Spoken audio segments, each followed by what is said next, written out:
Bom dia a todos. Sejam todos muito bem-vindos a mais um Evangelho no Lar, pela Casa dos Tarefeiros da Última Hora.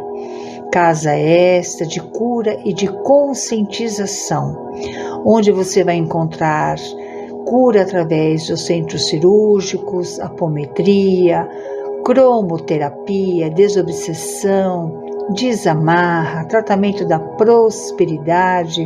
E aqui pelo nosso canal, pelo YouTube, teremos palestras pela qual vocês podem estar tendo interação com a doutrina espírita, explicando, orientando-se para que esse mundo maior, esse plano maior possa estar sempre conosco, nos alicerçando e nos ajudando a estar vivenciando nesse nosso grande planeta Terra. Eu sou a Ana Cristina e venho lhe convidar para que possamos nesta manhã de domingo realizarmos o nosso Evangelho no Lar. E assim, vamos nessa luz infinita do nosso Criador, pedir licença ao plano maior e convidar aos nossos mentores e amigos espirituais para que possam estar conosco, que eles possam estar assim simplesmente nos ajudando a ter o entendimento de tudo aquilo que será dito através do Evangelho, mas ao mesmo tempo que eles já possam ir adentrando nesse nosso lar esse tão sagrado, tão abençoado, que eles possam estar simplesmente observando os pisos, os tetos e as paredes. E se porventura existir alguma energia contrária ao bem ou ao amor, se houver a desarmonia, a doença, a tristeza, a inveja, que tudo isso possa ser retirado e transmutado para a alegria, sorrisos largos, para que possa ter sempre a saúde plena, sempre tendo a harmonia entre com todos que nós convivemos. Que Mãe Maria nos abençoe hoje e sempre.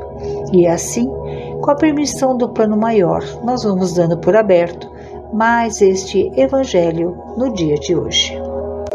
Sendo assim, pela continuação do nosso Evangelho através do Livro dos Espíritos, no livro 2, capítulo 4, onde fala-nos sobre a pluralidade das existências, tem vários itens. No caso, o primeiro da reencarnação, a justiça da reencarnação, a encarnação nos diferentes mundos, a transmigração progressiva, a sorte das crianças após a morte, sexo nos espíritos, parentesco, filiação, semelhanças físicas e morais, ideias inatas.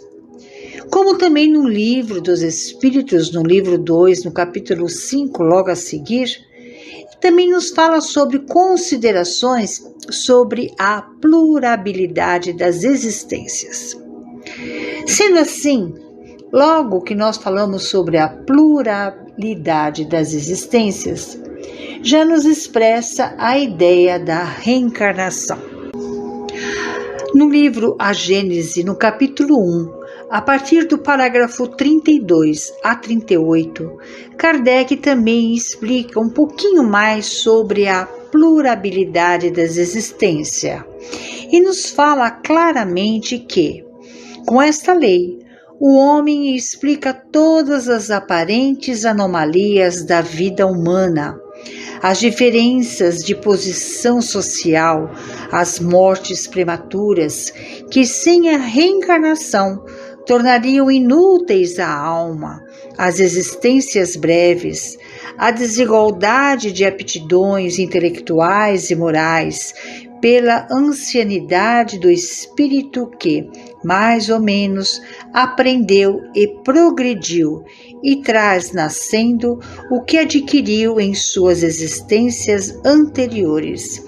Sendo assim, com a reencarnação, desaparecem os preconceitos de raças e de castas, pois o mesmo espírito pode tornar a nascer rico ou pobre, capitalista ou proletário, chefe ou subordinado, homem ou mulher.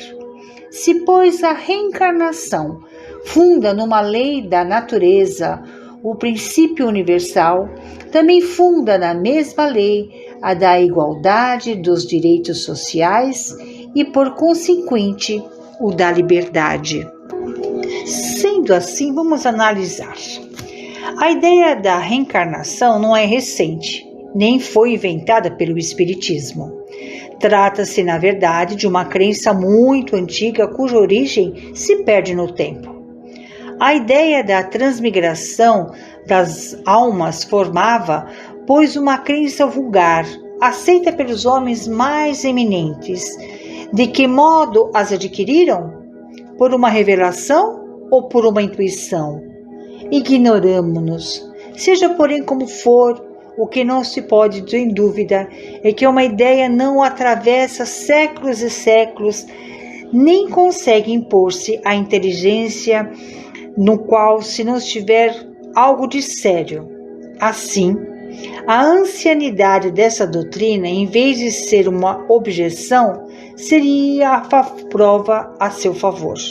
Portanto, ensinando o dogma da pluralidade das existências corporais, os espíritos renovam uma doutrina que teve origem nas primeiras idades do mundo e que se conservou no íntimo de muitas pessoas até os nossos dias.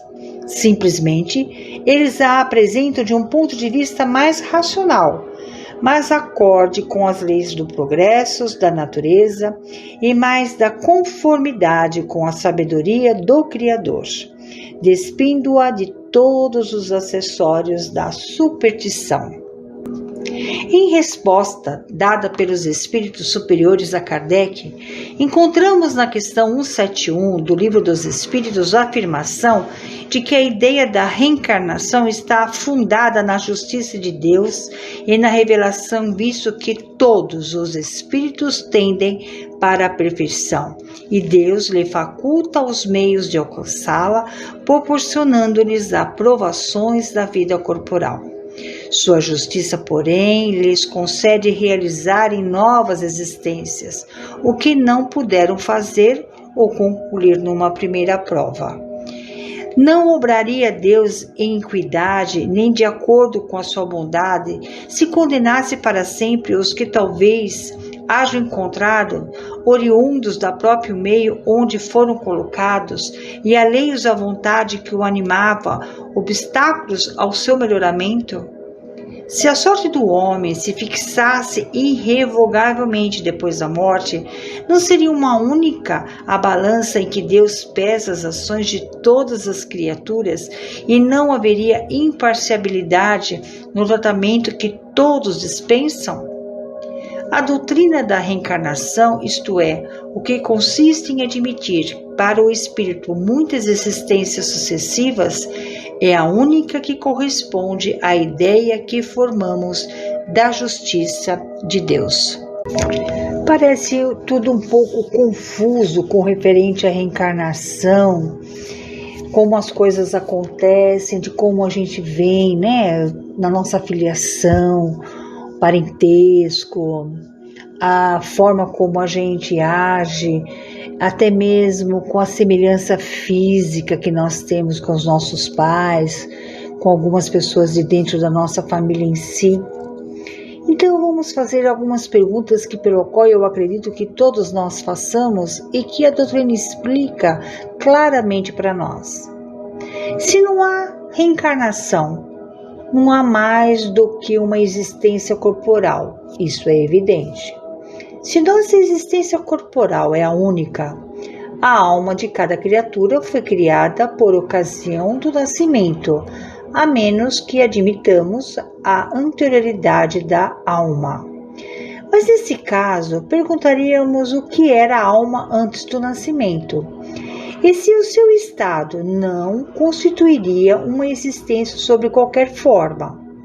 Não há, pois, meio termo, ou a alma existe ou não. Se ela existia, qual era a sua situação? Tinha ou não consciência de si mesma? Se não a tinha, era mais ou menos como se não existisse. Se tinha sua individualidade, era progressiva ou estacionária? Num e noutro caso, qual a sua situação? A alma nasce com o corpo, ou que dá no mesmo, que antes da encarnação só tinha faculdades negativas? Formulamos as seguintes questões. É o que nos fala o Livro dos Espíritos no capítulo 5, alguns trechos. Vamos lá. Por que a alma revela aptidões tão diversas e independentes das ideias adquiridas pela educação? De onde vem a aptidão extranormal de algumas crianças de pouca idade para esta ou aquela ciência, enquanto outros permanecem inferiores ou medíocres por toda a vida? De onde vem para uns as ideias inatas ou intuitivas de que não existem para outros? De onde vêm para certas crianças os impulsos precoces de vícios ou virtudes, esses sentimentos inatos de dignidade ou de baixeza que contrastam com o meio em que nasceram? Por que alguns homens, independentemente da educação, são mais adiantados que outros? Por que há selvagens e homens civilizados? Se tornarmos uma criança selvagem de berço e a educarmos, evitando-a depois ao mais renomados liceus, faremos dela um Newton? Eu pergunto então, qual a filosofia ou a teosofia que pode resolver esses problemas? Ou as almas são iguais ao nascer, ou não são? Quanto a isso, não há dúvidas. Se são iguais, por que essas tamanhas diferenças de aptidões? Dirão que depende do organismo, mas neste caso, teríamos a doutrina mais monstruosa e mais imoral. O homem não seria mais que uma máquina e um joguete da matéria. Não teria a responsabilidade dos seus atos. Tudo poderia atribuir às suas imperfeições físicas. Se as almas são desiguais, foi Deus quem as criou assim. Então, por que essa superioridade inata conferida a alguns? Essa parcialidade estaria conforme a sua justiça e o amor que dedica por igual a todas as criaturas? Admitamos, ao contrário, uma sucessão de existências anteriores e progressivas, a tudo se explicará. Os homens trazem ao nascer a intuição do que já haviam adquirido. São mais ou menos adiantados segundo o número de existências, porque passaram ou conforme estejam mais ou menos distanciados do ponto de partida. Precisamente como numa reunião de pessoas de todas as idades, cada um terá um desenvolvimento de acordo com o número de anos vividos. Para a vida da alma, as existências sucessivas serão que os anos são para a vida do corpo. Reúne um dia 1000 indivíduos de 1 até 80 anos, supondo que um véu tenha sido lançado sobre todos os dias anteriores, e que na vossa ignorância julgais todos eles nascidos no mesmo dia. Deus, na sua justiça, não podia ter criado almas mais perfeitas e outras menos perfeitas, mas com a pluralidade das existências, a desigualdade que vemos nada tem de contrário à mais rigorosa equidade. E porque só vemos o presente e não o passado, que não a compreendemos. Este raciocínio repousa sobre algum sistema, alguma suposição gratuita? Não, pois partimos de um fato potente e incontestável. A desigualdade de aptidões e do desenvolvimento intelectual e moral. E verificamos que este fato é inexplicável por todas as teorias correntes, enquanto as explicações é simples, natural, lógica, por uma nova teoria. Seria racional preferirmos aquela que nada explica à outra que tudo explica? A doutrina espírita é mais ampla do que tudo isso. Para ela, não há muitas espécies de homens, mas apenas homens, seres humanos cujos espíritos são mais ou menos atrasados, mas sempre suscetíveis de progredir. Isso não está mais conforme à justiça de Deus? Vimos a alma no seu passado e no seu presente. Se a considerarmos quanto ao futuro, encontraremos as mesmas dificuldades. Se a existência presente deve ser decisiva para a sorte futura, qual é na vida futura, respectivamente, a posição do selvagem e do homem civilizado? Estarão no mesmo nível ou estarão distanciados no tocante à felicidade eterna? Reconhecemos, em resumo, que a doutrina da pluralidade das existências é a única a explicar aquilo que, sem ela, é inexplicável, que é eminentemente consoladora e conforme a justiça mais rigorosa, sendo para o homem a tábua de salvação que Deus lhe concedeu na sua misericórdia. As próprias palavras de Jesus não podem deixar dúvida a respeito. Eis o que se lê no Evangelho segundo João, no capítulo 3. Jesus, respondendo a Nicodemos, disse: em verdade te digo que se um homem não nascer de novo, não pode ver o reino de Deus. Nicodemos lhe disse: como pode um homem nascer quando está velho? Pode ele entrar de novo no ventre de sua mãe e nascer uma segunda vez? E Jesus respondeu: em verdade te digo que, se o homem não nascer da água e do Espírito, não pode entrar no reino de Deus. O que é nascido da carne é carne, o que é nascido do Espírito é Espírito. Não te maravilhes de eu te haver dito: necessário vós é nascer de novo. E com isso nós podemos entender claramente que o nascer de novo aqui nos compete de entender que não importa o nosso sexo, pois os espíritos não os têm. O que importa é que estamos dentro de um planeta que requer que tenhamos faculdades eminentes para nossa evolução, que temos ferramentas necessárias para o nosso adiantamento, que não nos importa o momento que pelo qual se foi ou quando viemos, não importa o que fazamos ou que vamos realizar, o que importa é que tudo está de acordo com os planos de Deus, que a pluralidade das existências se faz necessária para que possamos evoluir, experimentar um pouquinho de cada coisa para podermos entender uns aos nossos irmãos. Então hoje eu posso ser pobre, amanhã eu posso ser rica, hoje eu posso ter uma raça, amanhã eu posso ter outra. Não precisamos renascer, reencarnar para podermos obter dentro do nosso planeta. Basta olhar em todos os países que fazem parte, os continentes.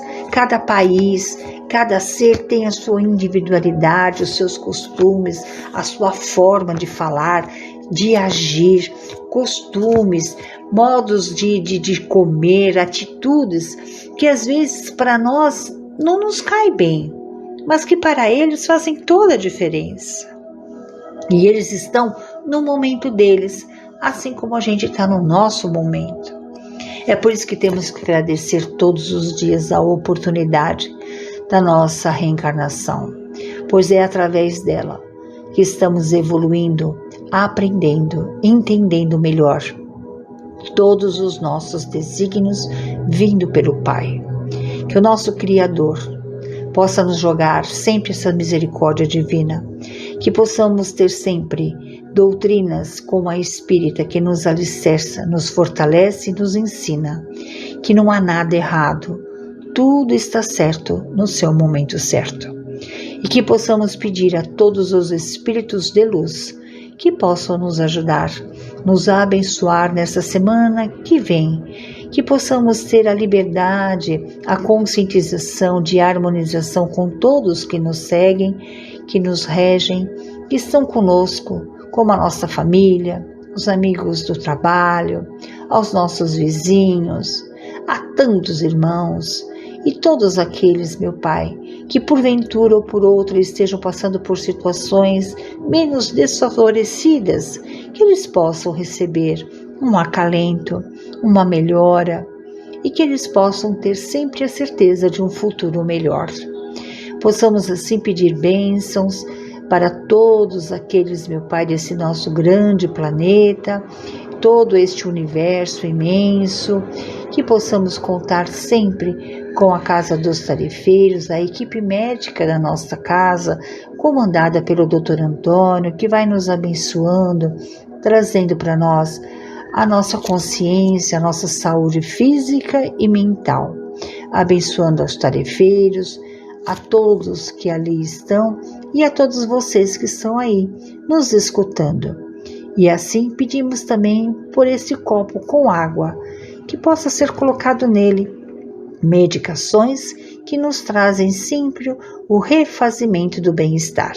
E é assim que eu vou agradecendo a você, meus irmãos, por mais este evangelho no dia de hoje.